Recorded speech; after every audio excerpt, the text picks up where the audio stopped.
नमस्कार दोस्तों, आप लोगों के बीच में चंदा उपाध्याय। और आज मैं आप लोगों को बहुत सारी अमेजिंग जानकारियाँ शेयर करने वाली हूँ।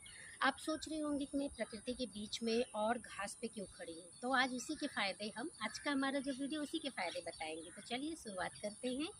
तो सबसे पहले हमको ये ध्यान में रखना है कि नंगे पैर चलने के हमारे फ़ायदे क्या होते हैं। तो आपको पता है, जब हम नंगे पैर चलते हैं बिना कि कुछ भी पैरों में पहने, और उसके अलावा जो है ऐसी इस तरह की घास पे जब चलते हैं, तो डायरेक्ट धरती माता का जो संपर्क होता है हमारे पैर के तलवों से होता है, तो उससे हमारी संपूर्ण बॉडी हील होती है।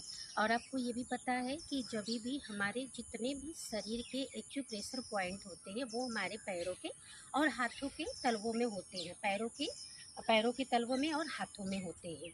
तो जब भी हम नंगे पैर घास पे चलते हैं तो हमारे एक्यूप्रेशर पॉइंट सभी एक्टिव होते हैं, जिससे हमारे संपूर्ण शरीर का नर्वस सिस्टम पूरी तरीके से एक्टिव हो जाता है। तो हम जब भी नंगे पैर पे चलते हैं तो हमें नींद बहुत अच्छी आती है। और दूसरी चीज़ ये है कि जो भी स्ट्रेस रहता है वो पूरी तरीके से ख़त्म हो जाता है। वैसे भी आपने देखा होगा कि प्रकृति के बीच में जब हम जुड़ते हैं, इस तरह की जो प्रकृति होती है, जब भी हम उसके संपर्क में आते हैं तो हम टोटली स्ट्रेस फ्री हो जाते हैं। तो इस तरीके से नंगे पैर चलने के बहुत सारे फ़ायदे होते हैं।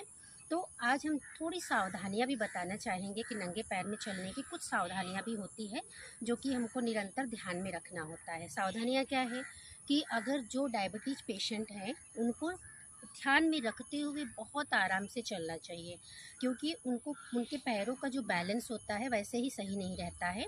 दूसरी चीज़ ये है कि कोई भी नुकीली चीज़ अगर इस घास पे पड़ी होगी और उसमें उनका पैर अगर चुभ गया, उनके पैर में चुभ गया, तो उनको वो घाव जो होता है वो जल्दी ठीक नहीं होता है। तो इस तरीके से वो इस बात का ध्यान रखते हुए बहुत ही धीरे धीरे और आराम से चले। तो इस वीडियो में हमने छोटी सी जानकारी शेयर की है आप लोगों के बीच में नंगे पैर चलने के फ़ायदे। तो आई होप आप लोग को पसंद आएगा।